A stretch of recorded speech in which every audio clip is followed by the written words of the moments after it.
right. Well, thank you for joining us today, guys. Thank you for having us. Absolutely. I'm very jealous. I saw the agenda and I said, this seems to be the least exciting part. Ah! The rest of the day seems a lot of fun. Hey, you're welcome to stick around for it too. I'll learn something.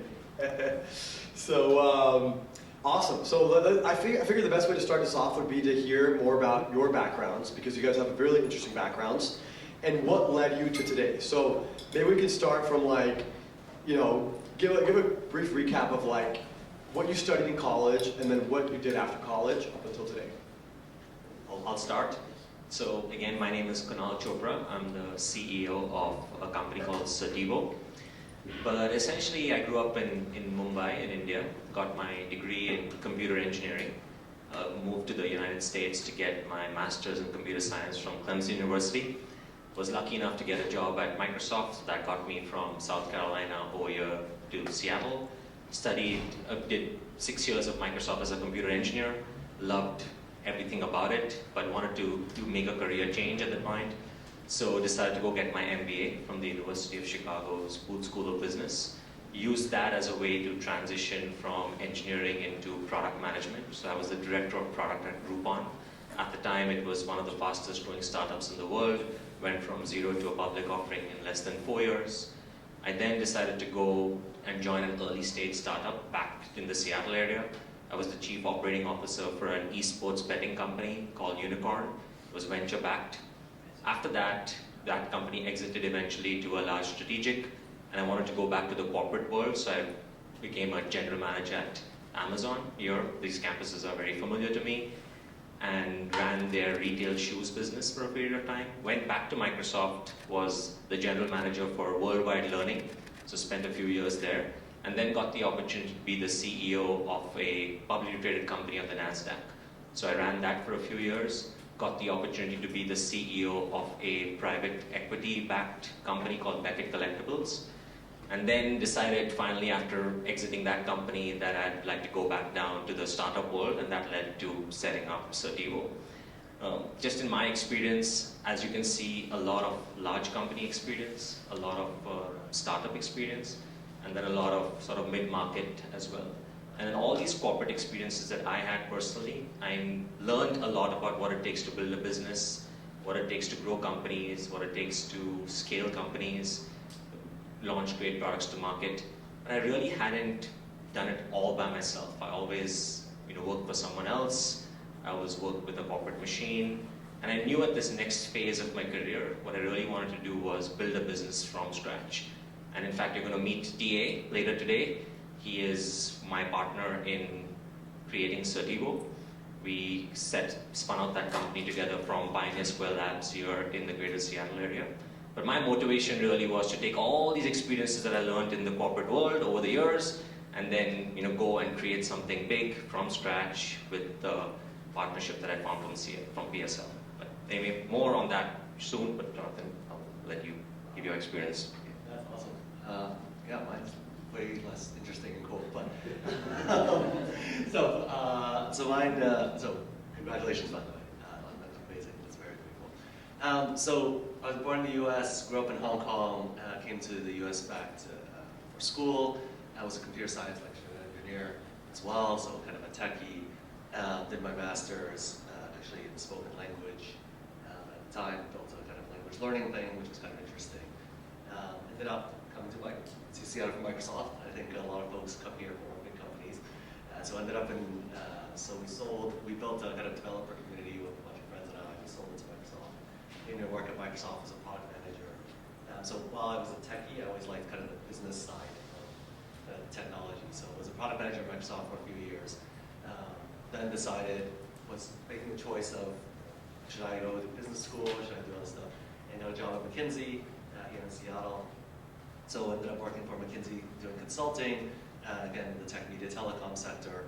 Then said, well, it's fun to go build PowerPoints for people and tell people, try to nudge people the right way.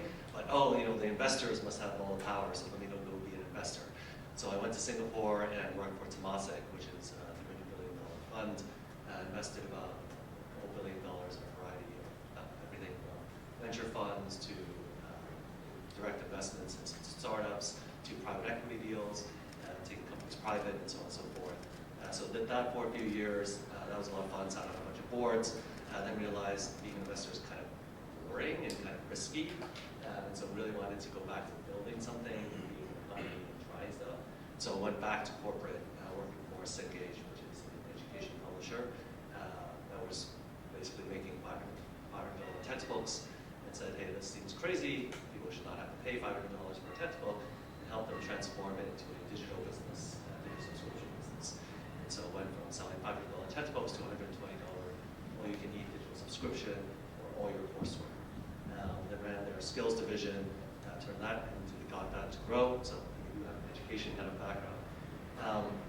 But as a private equity-owned company, and this is, I think we'll talk a little bit about color of money and what that means. As a private equity company, they were looking to, the investors were looking to exit. I was looking to grow and buy companies. They were not one decided to go do that. So found a couple of different partners, Arizona State University and the TPG Rise Fund, and had an opportunity to carve out a business from Arizona State to go try to convince companies to invest in their employees' education. And so that's how Instride started. So having been in the education space, having tried to go convince more employers to do this, saw that this was an opportunity to do that, and found some partners that believed in that opportunity as well, and started, with 3 folks that we work. Instride's now 200 people, almost $100 million, profitable company. And so last year I decided to step back from that and go try to work with a bunch of different companies and help advise them do something similar. So that's a little bit of my story. Like I said, definitely not as impressive. Everybody has but I think the point being that was really interesting is everybody has a different journey. There's no right or wrong path. So we're here. Yeah, and I'm actually very curious, it sounds like you saw an opportunity while working at another company that led you to start this company. So what were some of the early challenges that you had to navigate? It seems like that may have been your first time actually taking the leap and building something of your own. So what were the early challenges that you had to navigate as you were building Instride? I think one of the interesting things, as I talk to more founders, etc., is I think there's a lot of people that have ideas, and a lot of people sometimes even have solutions, but they don't really have a good idea of the problem. And what I've found with a lot of companies is that they might have raised some money with some solution, etc., and then they run around looking for the problem. And I think with Instride, that was one of the things that were very lucky for us was because I was in the space, because I knew a bunch of the companies in the space, I knew what we were trying to solve. And one of the things I realized was at Cengage, I could not solve that problem because of certain limitations as a publisher. As a publisher, I had to go content, I had to go work with academic institutions, I had all these limitations. And so naturally I saw, hey, there needs to be a player that does this, right? This problem, which was engaging corporations as a channel and as a distribution, and that you could create a company that did that, and that would be a solution in this space. And so by having that ability to, I guess, spend some time somewhere else to uncover the problem, that made it a lot easier than when I started the company to already know that this was a problem, who were customers that had this problem, and then what solution I needed to build to go serve those customers. Absolutely, yeah. So for all of those of you here who are interested in working for corporate, I know about half of you guys raised your hand earlier, that is a great opportunity to actually observe, where are the gaps, where are the problems, and then that could inform how you go on to build your first startup in a way. So now shifting gears to Kunal, obviously really interesting story and career that you've had. You've been a CEO many times of many successful companies. How is it different this time now that you're building a startup versus like these larger companies or more established companies? Yeah, I think the big difference is, you are given a platter at some level when you are hired as a CEO. You have a team, you've got a product in market, you've got customers, but when you're starting a company, you essentially have a blank slate. And so I think being able to adapt to that is the big difference. They both come with their challenges, You still have to think through strategy, growth, you got to think through getting your first product to market, getting, new customers, etc. in both types of companies. But the difference is there you've got sort of something that you can start with and then take from then on, as opposed to a blank slate. And so that there's a lot of learnings from one that you can bring to the other, which is why the CEO experience was extremely valuable for me. But there's also things that I'm learning day in and day out. Just knowing that I'm an individual. On day one of starting Certivo, I was an individual contributor, not having a team or anything around me, essentially starting from scratch. And being able to adapt to that and being able to scale from then on is sort of a new learning experience that I had while I was building Certivo. So, but yeah, that. And you're spinning up Certivo with one of the top venture studios in the country, from my perspective. So maybe could you share a little bit of the learnings that you've had working with Pioneer Square? They've built so many companies, and they have so much experience in that regard. So I'm sure there's been some learnings working with TA, working with the team over there. You could share some of what you've learned there. Certainly. So Pioneer Square Labs is, in Pioneer Square here. And they are one of the premier venture studios in the greater Seattle area, but in the country in general. And in fact, starting a company with them made the transition from corporate to startup a lot easier for me, because they came with a playbook and a structure in place that I could just adapt, as opposed to me sitting in my garage and trying to figure out this company, on my own. So on day one, I had TA, who you'll meet later, as a partner with me, bouncing off ideas day in and day out. They have a team of people there, engineers, designers, go-to-market experts, who I could tap into at any point of time to go and leverage to help me go get maybe some market insight, or go call up a few customers on my behalf, or maybe write the first line of code, or a designer to give me a prototype. So I had access to those resources in a structured format through Pioneer Square Lab. So that's another opportunity for folks going into the corporate world and then trying to think through, like, what does it take to go start a company, is you don't have to be alone. There are all these resources that are around, like venture studios, that can give you a path to entrepreneurship post your corporate world, which helped me a lot in a big way. Awesome. Yeah.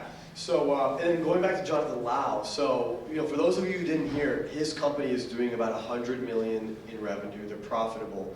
I mean, that is a very, very small subset of all companies ever started that reach that scale. That's incredible. So I know you didn't get there, just drinking margaritas on the beach, and I know it's not been sunshine and rainbows. So maybe you could share, the real hard truths of like what it took to get there. Like maybe you could take us back to some of the hardest moments that you had to overcome, or some of the biggest challenges you had to face to get to where you are today. Yeah, I guess, I'm sure all of you see this, and, I'm sure everybody goes through it, right? I think it's, you constantly are trying to figure out, like, how do you win that next customer? And I guess the fun thing about building a startup is, you can really do anything, almost, right? When you're running it. You figure out, oh, well, there's that customer over there, maybe I'll chase that. Hey, there's like this product thing I want to build over there.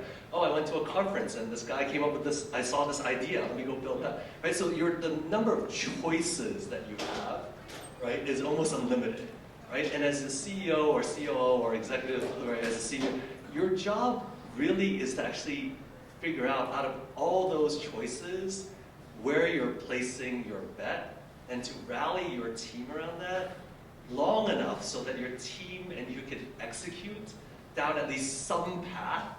And your hope is like that one path, that path you chose, because you can't choose every path, is the correct one. And I think the constant struggle is trying to say, when you have all these doors, right? Okay, I'm gonna have to pick this one. I don't have all the information, right? It's not always gonna be right. And when you then pick that door, you rally your team around it, and then you go say, oh shoot, I was wrong. Right? And then to be able to go, and so we had a number of those, right? I think it just happens, right? We started this company right before COVID, and then COVID happened. And we were on this path to say, you know what? Hardest job market, right? Everybody's gonna go pay for education because it's such a competitive environment and everybody needs, all these big companies need to go pay for education for their employees to go recruit them and retain them. And when COVID happened, suddenly, like, oh, we're laying off everybody, and we're furloughing. Right? All these big companies were struggling to figure out what to do with their labor, but no one's hiring. And so we had to quickly go and say, all right, well, what else can we do? What's a different angle? Right? How do we talk about, like, oh, what do you do for your furloughed employees? How do you pivot? Do we go to, like, instead of paying for degrees that take a long time, do we need to go into shorter courses and non-degree type things? Then Black Lives Matter, and right, DEI comes along. And then we say, okay, well, actually, maybe that's an angle that we can go to. Right? But again, like, how do you, as an executive team, right, how do we rally the team and the organization, right, when everybody's all away to say, we're going to go down this direction, guys, and we don't know if this is going to work, but we're going to try it, and we're going to go measure it, and then we're going to look at if it worked, and we're going to go, and then we're going to go say, if it didn't work, that's okay, we're going to go do the next thing. So I think, Paulo, to your point, I think probably the biggest challenges has always been knowing when that you're going to go make a bet, how to get people to rally behind that, and then being honest and transparent around where you are and measuring, and then saying, do we need to go change and switch gears and change different paths? And that's the part that's probably the most challenging, but also most fun.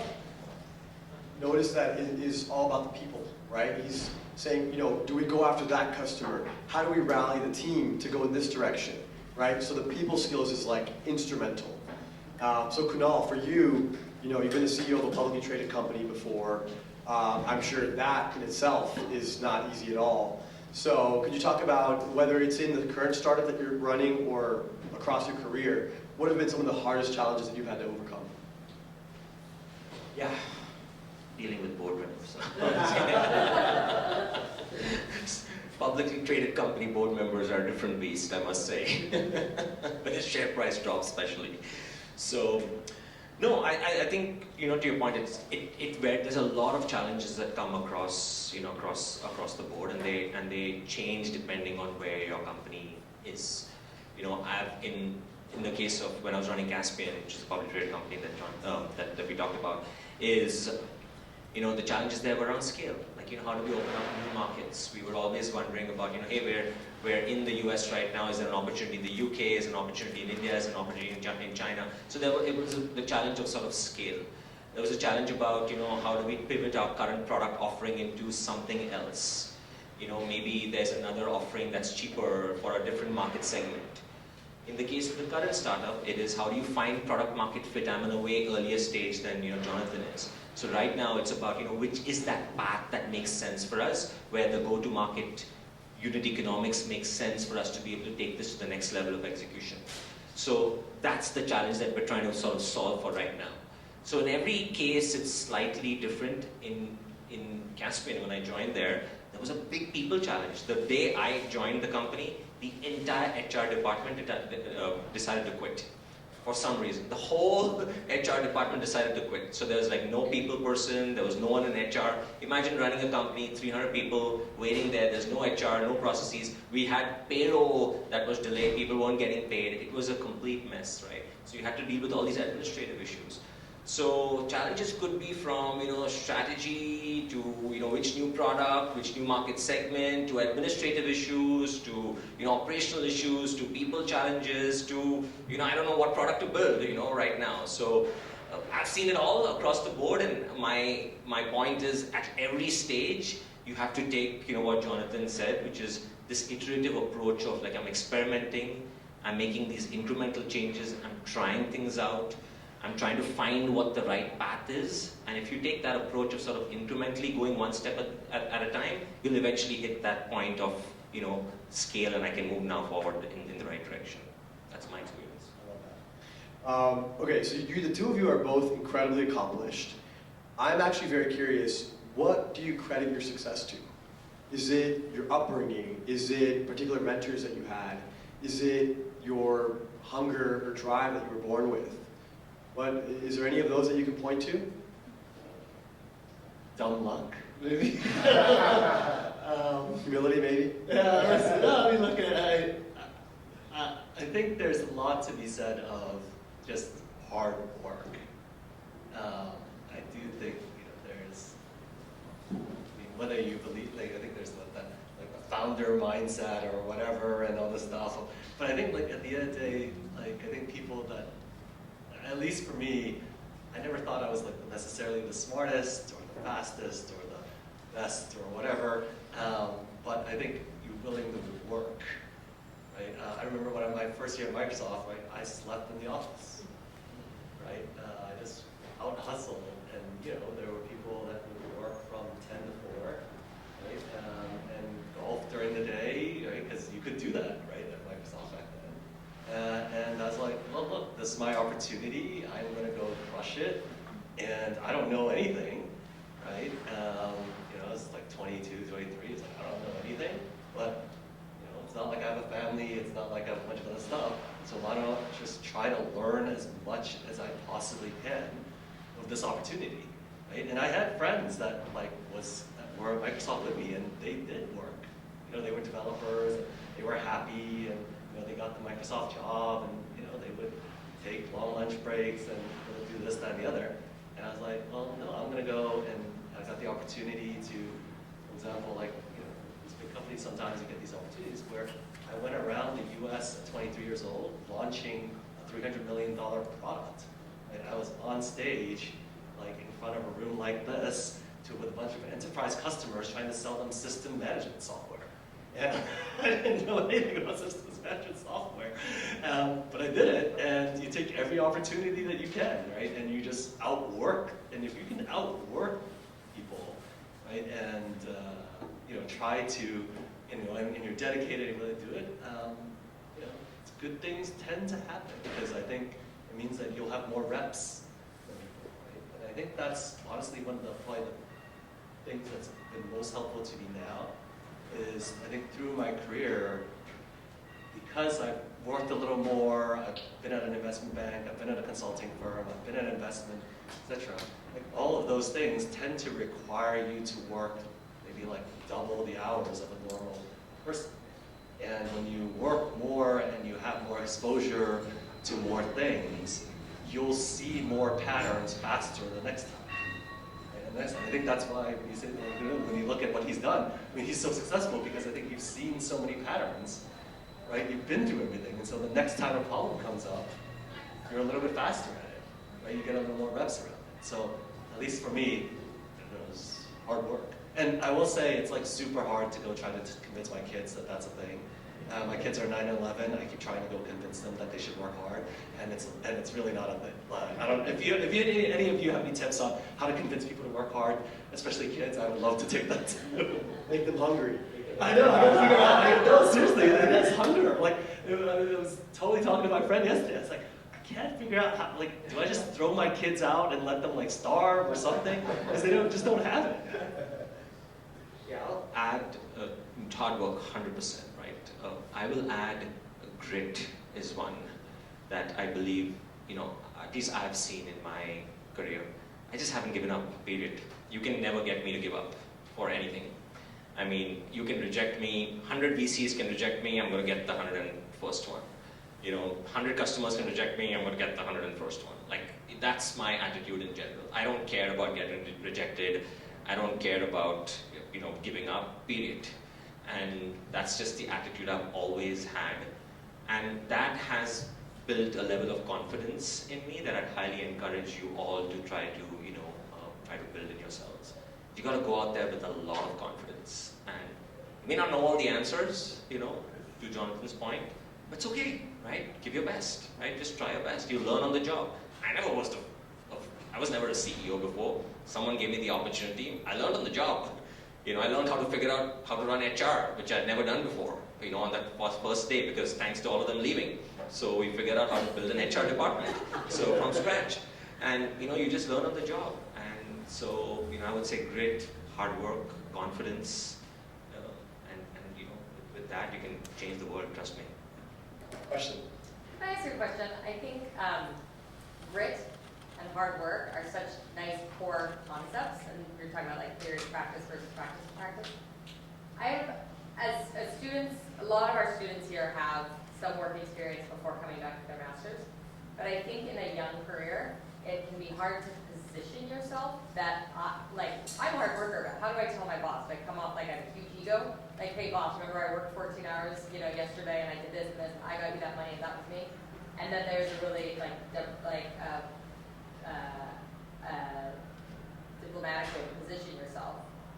And there's so much nuance in there. And I think culturally, there's a lot of nuance. A lot of our students come from a home culture, and the US has its own culture, the West Coast has its own culture, tech cities, venture capitalism has its own culture. And so I don't know how to ask the question or what the answer could be, but do you have any advice on how do you position yourself both to your management team that you want that exposure when you're building that? That's a long-term relationship with your management, whether they're your boss for 1 to 6 years.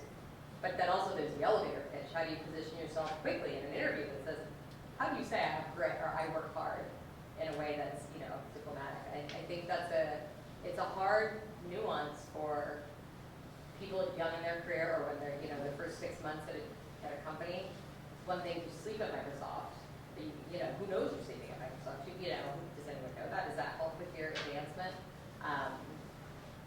It's a tricky question that I think a lot of people, especially in this competitive workforce, how do you really, brand yourself that way, but in a way that has charisma around it? So let me give you a framework to think about this. And the framework I have used is the following.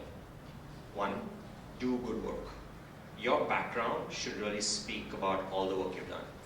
And even if you're new in your career, you've got projects, you've got coursework, you've got things that you're doing in university that you can always claim as really good work. So do your best, work hard, and make sure that you're delivering results. Okay, so you're doing good work. Number 2, sell your work. You should always be selling your work. Not just because you're going for an interview, not just because you're talking to a venture capitalist, because you want something from them. You should always be selling your work. So you should always be talking about your work everywhere, socially. Go to my LinkedIn feed. I'm always talking about what my team did today. I'm not trying to raise money, I'm not trying to do anything. I'm just trying to promote that work that the team is doing because it could come in useful. And then number 3, you've got to find a network of influencers and other folks who can promote your work. And so if you keep that basic framework in place around like, hey, I'm really doing good work, I'm constantly selling my work, and I have a set of people around me that are constantly, who can promote me and who can tell others about my work, that in my view has always been a winning formula. But it has to come from a place of, I'm not trying to get something, I'm always trying to just give, as opposed to, you're doing this for the sake of getting something back. So if you constantly keep this going behind the scenes, trust me, the results will come, to Jonathan's point earlier. I love that framework. That's awesome. I think, and then I guess just as a parallel to that, the way that I think about it is, and I think they have this kind of like the entrepreneur view or whatever, right? But it is, at the end of the day, right, you're the product, right? If you're working for somebody, etc., right? What is an employer? Employer is a customer of you, right? Why are you employed? Because you are a product that has a set of skills that solve a problem for the employer, right? And so how do you become a better product? Solve more problems, right, that are valuable to the customer, who is your employer, your boss, right? And so on and so forth. So I think this framework of like, right, how do you do good work? Well, that means you're a high quality product. Sell your work, right? Tell people, by the way, I need references, right? I need referrals about this product called me, right? Right? I'm trying to sell it to you as an employer so that you'll renew, right? How do I make sure you renew? How do I upsell myself for the promotion, right? I have to sell that. So you have to know what I do, and I need to do things that give you ROI as an employer. Otherwise, as an employer, you're like, well, look, I can go buy commodity A or commodity B or commodity C, right? No, I want to buy you because I'm going to pay you more. I'm going to promote you. Why? Because you have higher ROI, right? If I promote you, and then to your point around getting a whole network, that's referrals, right? You're getting people around you to go help you be the reference customer as a case study, right? So that when you go for your next job and the job after that, they will speak highly of you, right? So I think if you think about that as well, as maybe a different mentality of, you're not here to go just do a job for somebody and hopefully they'll give you, somehow they'll know that and recognize you. I mean, if you sleep in the office and you just do crap work, right? Nobody cares, right? Then they'll just think you're sad because like, why does it take you so long to do work, right? Like that's not the goal, right? The goal is to be like, hey, no, look, I crushed it, right? And I give you like amazing things, and I'm doing all this. By the way, I create stories of the work that I have. I have create advocates that know about the work that I'm doing, right? Those are the things that really help you, right? And what it takes to you, I mean, if you can do it in 3 hours, great. Go do then 10 other things, that's amazing. But if it takes you to put more work into it, then do that, right? So. I want to add just 2 quick thoughts here. Who's ever been to a restaurant and the food is so good that you like immediately text somebody else and you're like, you gotta try this. Or you call somebody and you're like, you gotta try this, right? This happens sometimes. So the same thing is true of work, right? If you do such great work and you build up this reputation for delivering work way ahead of everybody else and higher quality than everybody else, then those people, those managers, those leaders within the companies, they're gonna talk about you. They're gonna recommend you. They're going to hire you again if they need to, or in the future if you're looking for a new opportunity. So you want to become that person that like, you're so reliable that they're going to want to give you more work and more opportunities and send you to conferences and send you to these places because you're going to be a big leader within that company. You're going to create a lot of opportunities for them. And then number 2, I think there's a very small thing that actually could create a large opportunity for all of you guys. And that is like, even if you do great work, but you suck at like the soft skill part, that's gonna hinder your success.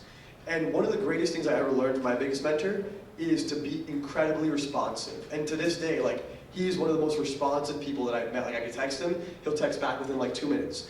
And the same thing is true of like your work, that like, if you're delivering great work, and you're also incredibly responsive, meaning every time somebody emails you, you get back immediately. They ask you to do something, you get on it immediately. Like that is a skill and is a work ethic thing and a character trait that very few people have that will make you stand out and will help you quite a bit in the workplace. Since we've started with questions, happy to take more questions from the audience if you guys have particular questions. If not, I'm happy to ask 1 or 2 more and then we can open it back up. Well, I wanted to add to what Pablo said really briefly on the speed of execution. Every billionaire I know has this common trait. Every single one. Speed is key. Do things quickly, do things now, and do it with grace. Every time you have a task or project and whatever you're doing, act with urgency. I just want to reiterate that. So I'll ask one more while you guys think about what you'd like to ask the panelists.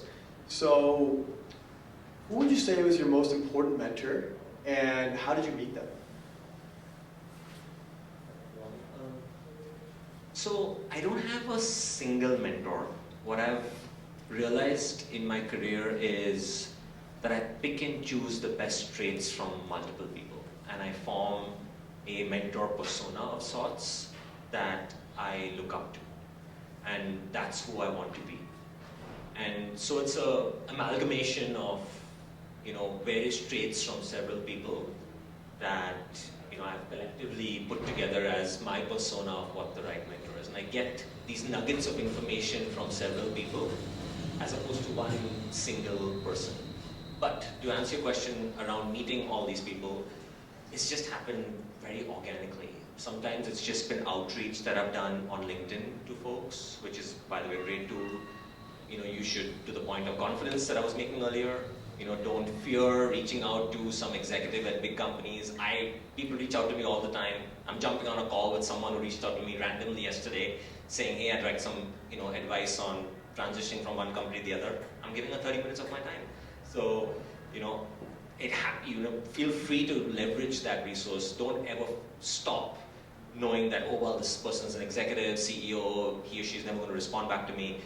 That's the confidence that you must have. So reaching out to people, meeting folks like yourselves in events like this has helped a lot through my career experiences that I've had at different jobs. So I've met people throughout my career, whether it's me reaching out to them or meeting them organically or at positions, and I've picked the ones that I felt that these are the ones who can really give value to me and I can also give back to in a big way, and they've stayed in touch with me through the years. But it's really picking those nuggets of information from people as opposed to one specific mentor is how I've thought about the world. To the point that was made earlier on social, mentors don't have to only be in the physical world. They're available socially too today, right? You have, folks who are thought leaders, speakers out there. You can learn from them, and I think, again, getting those nuggets of information and forming your amalgamated view of what a mentor should be is how I think about the world.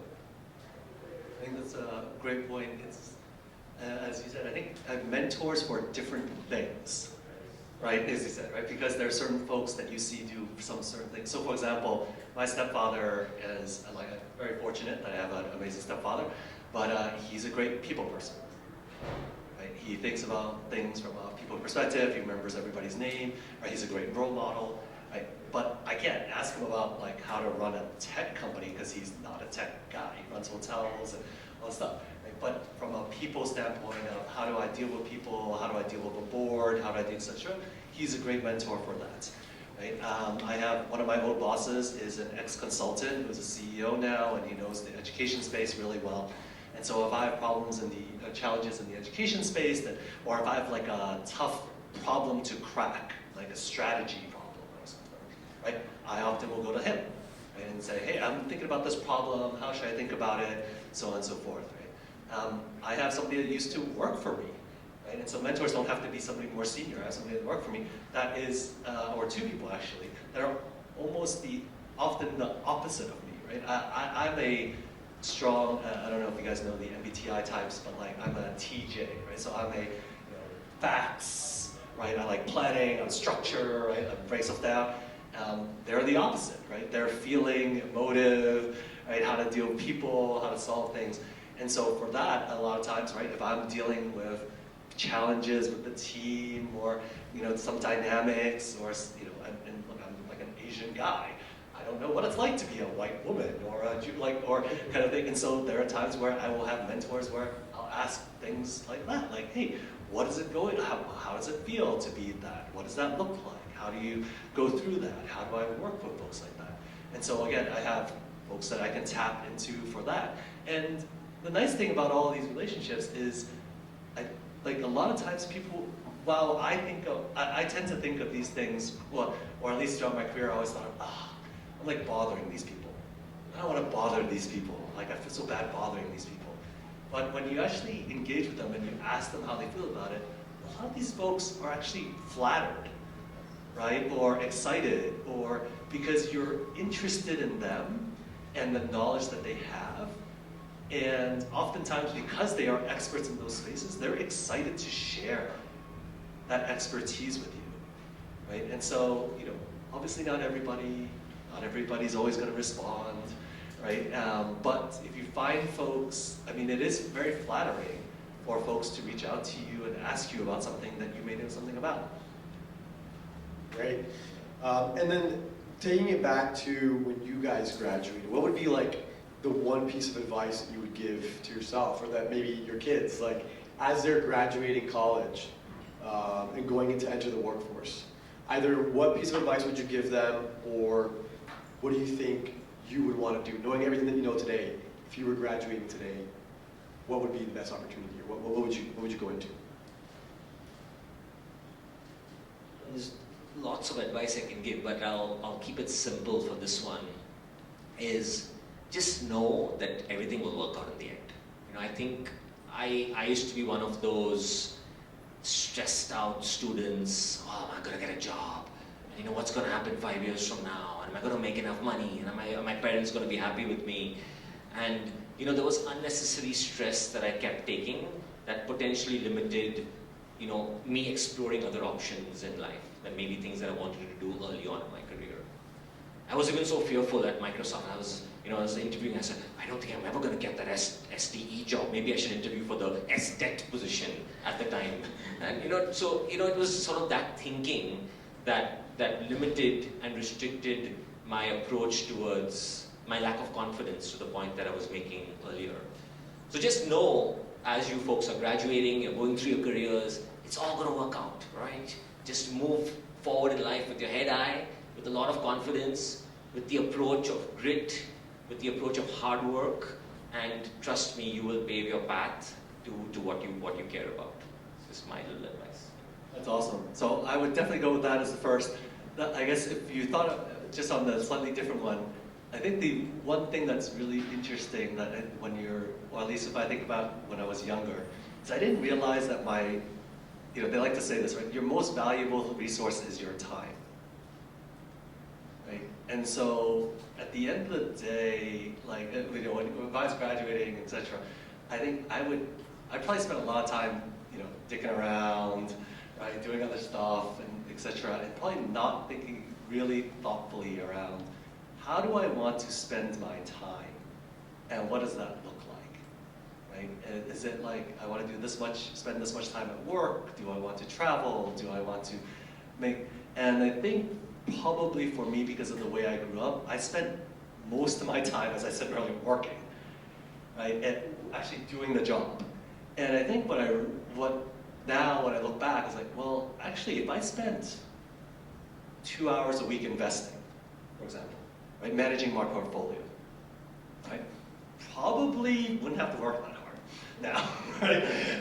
If I spent 2 hours a week networking, right, actually going out there, and I don't, as Chris Paul mentioned, like, oh, I hate going to these events and smoozing with people and trying to interrupt and but if I spend probably 2 hours a week just thinking about how do I meet people, how do I go find a new mentor, how do I, right? So there's things where if I just took a little bit of time and thought about where I want to be and just dedicated my time to do those things, right, and just made that pact for myself to say, hey, I'm going to do this much I'm going to spend this much time learning something. I'm going to spend this much time networking. I'm going to spend this much time investing. I'm going to spend this much time thinking about a new business idea. And then this is how much time I want to work, and then this is how much time I want for personal. Right? Just be a little. If I was more thoughtful, I guess that would be one thing that if I look back, I wish I was a little more intentional about. Any questions from the audience? Got one over here. Let me I'll bring the mic so everybody can hear. First, thanks. Everyone have great ideas. I think I'll speak for most of students here. We've been kind of like the one in the master in the software engineer and also like approach to graduate. And our question is quite simple. How have you aligned expectation with your boss, your manager, your everything? It's like for the new grad students, when the first time you enter the industry, the first time the thing is you learn stuff, even your business model, your new technology, your like framework in your companies.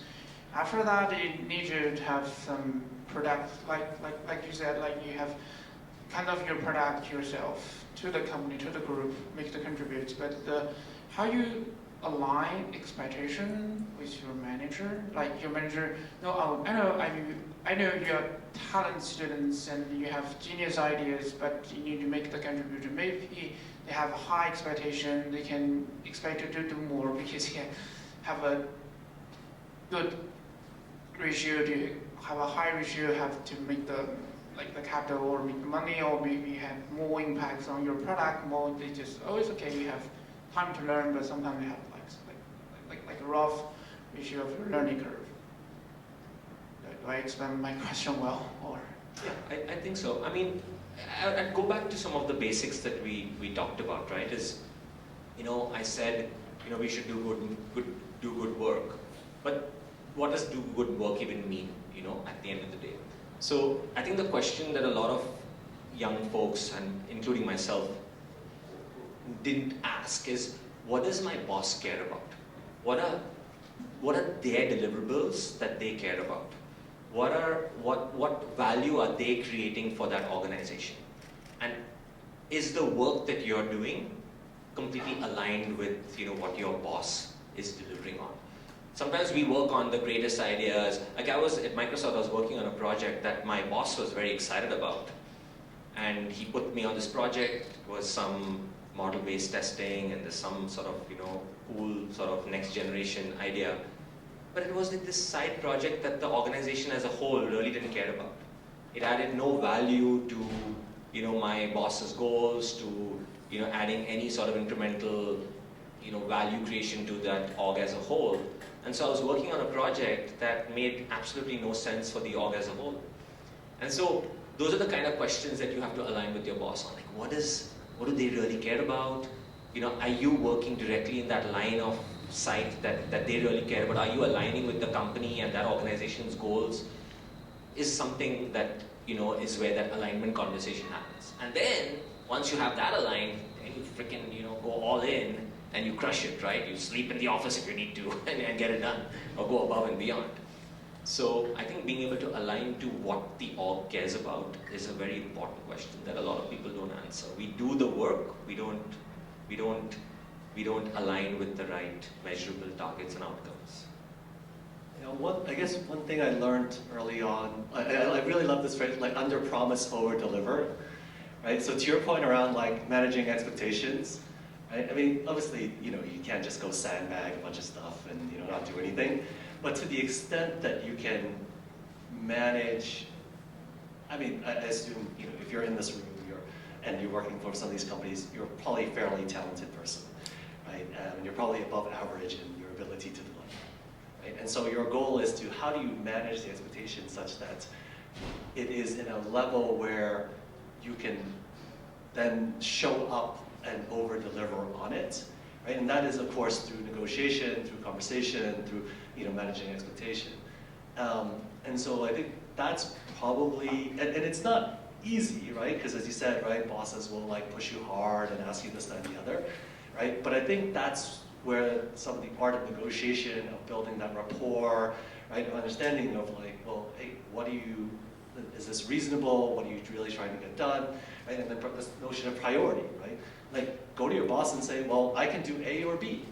I mean, so instead of saying, I can't do A, right, or that's unreasonable, like that's like not, to your point around like for your boss, what's helpful, right? Put yourself in your manager's shoes, right? If somebody just came to you and said, like, and your boss said, hey, I need you to do A, and you just came back and said, I can't do A, too bad, right? Then the boss is like, well, now this is just not helpful, right? But if instead you said, well, look, I could do A, but then I wouldn't be able to do B.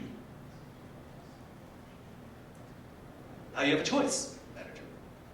Now I've made you part of the problem solving, right? I've enlisted you in part of the trade-off, right? Now it's like, oh, okay, well I get it now. Because then what can that manager do?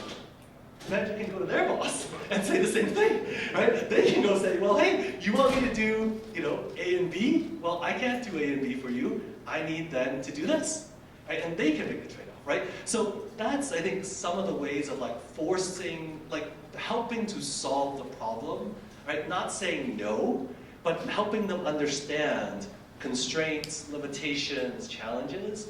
I think those are things. And then over time, your goal, and this is, you know, I was talking to this guy that was new to our company, and he was working all the time. And he was like, oh, working so hard. And I was like, well, but how much time do you spend in a day to help make what you do faster? Because if you want to get, and this is what I was telling him, I was like, look, you can keep doing what you're doing, and you can slave away and all this other stuff, but then you never get to do the fun stuff, right? You're never going to get to do the more senior stuff. Why? Because you spend all day building a spreadsheet. You spend all day building a deck, and it takes you all like 2-3 days to build a deck. What if you spent an extra 3 hours to figure out how to build that deck in 1 day instead of 2? Suddenly now, that allows you to sign up to do 5 other things that are more exciting. And that will be how you get promoted. That will be how you, so I think it's always this constant mix of like, everybody's job over time is to actually be able to do your job in less time faster, so that you can do other things, right? And so to the extent that you can think about that in your life as well, of like, you're not a task execution person, right? That's what AI is, right? Go give up a problem, AI can do it. Your job is to go figure out how to do your job better and faster, so you can do something else. I know there's one more question back there. We'll take that, and then we'll wrap up so we can get ready for lunch.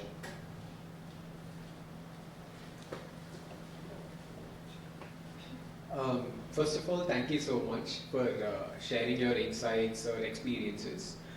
My question is regarding, I think every successful person would put in their hard work, would invest their time, etc. But I think seldom do they talk about how their mindset is all about in grinding through situations and through tough times. So I would like to know from all the four of you on how you tamed your mind in order to withstand all those tough situations, because Chris and Pablo did talk about their personal life experiences and then how they overcame it. And you guys also were talking about like your professional experiences. So I would like to get into your minds on how you guys withheld or just at least stayed afloat during those situations. What made you to stand at that point of time so that you are here right now today? Thank you. It's a good question.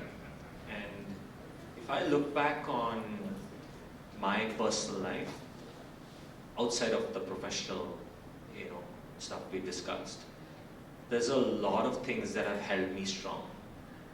So having a great partner in my wife makes a big difference. I think that has added a lot of, the stability that comes, that is needed in the unstable world of entrepreneurship. That stability has come through having a good family around me. That has helped a lot.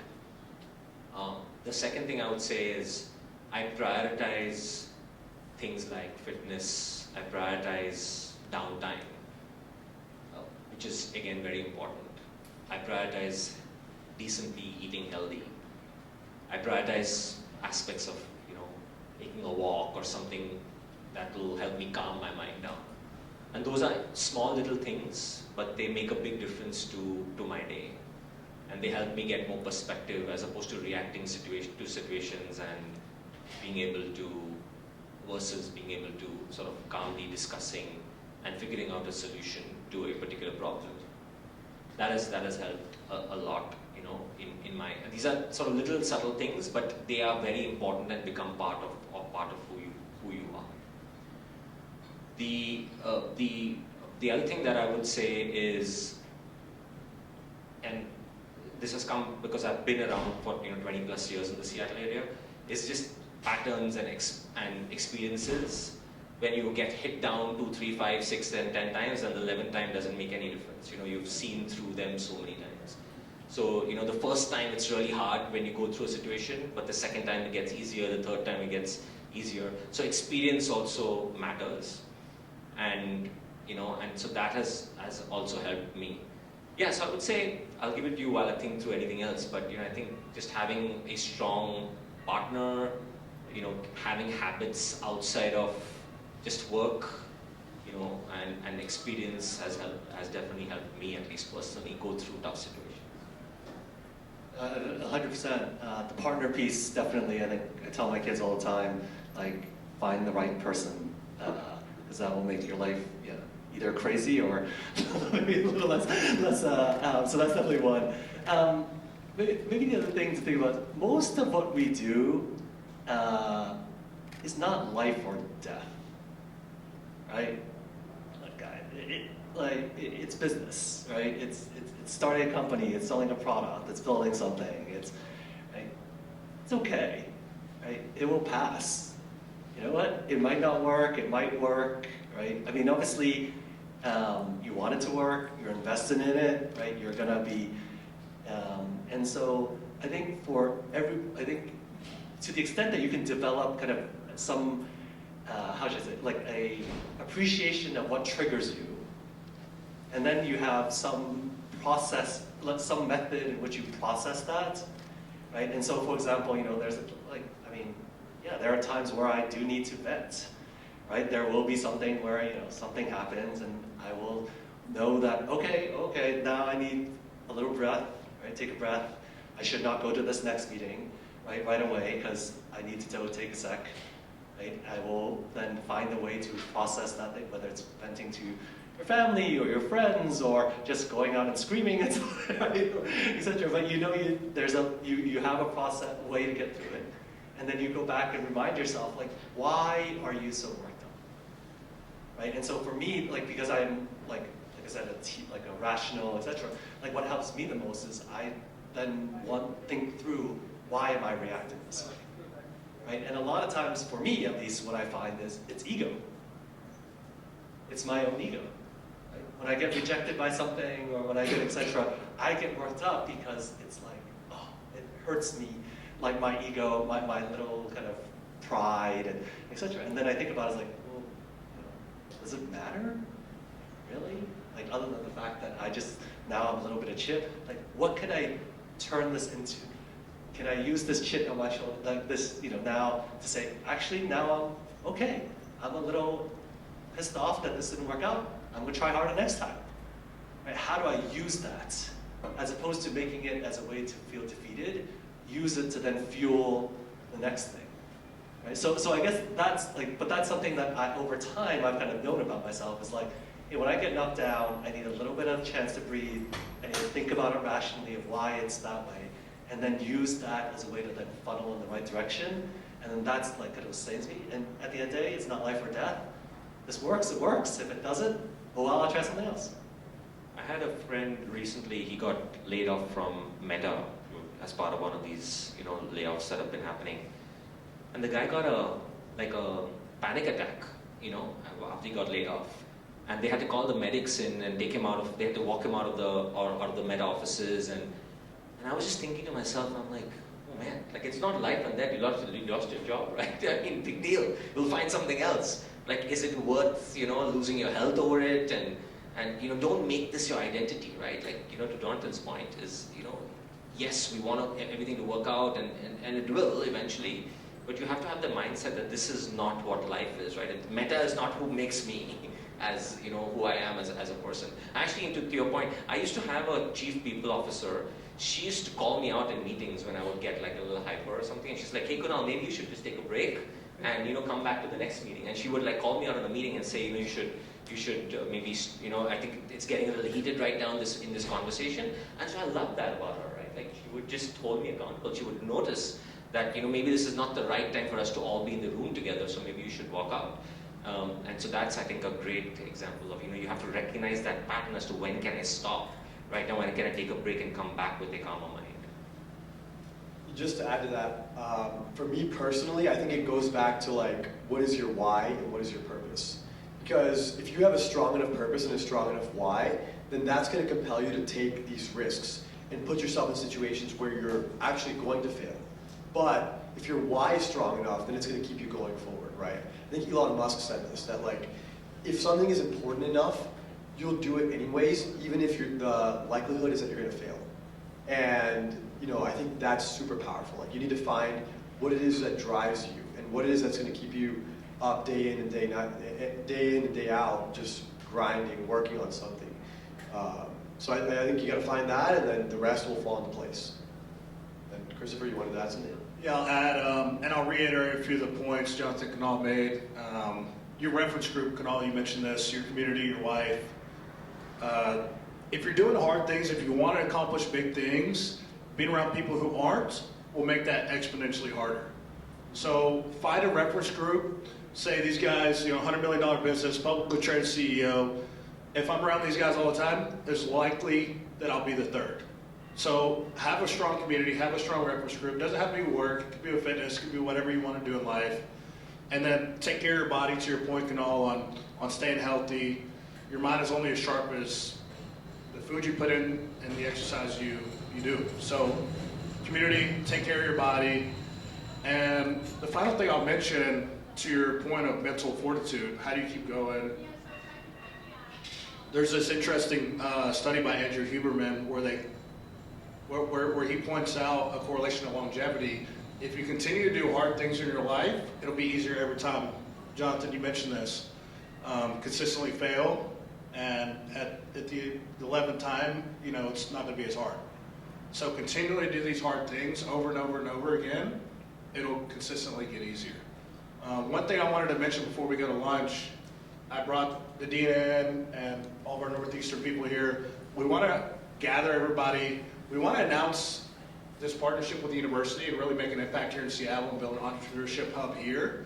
So one way we can do that is take a group photo, send it to GeekWire, hopefully it gets published, and that way we can get an office here and have office hours to teach you guys whenever you need us. So I'd like to try to bring these tables forward, gather everybody here in the front of the room. Valeria's going to take a quick photo, and then we can go to lunch. Is Dave ready? He's probably on call. Always selling. I like it. I'll always be selling. Always be selling.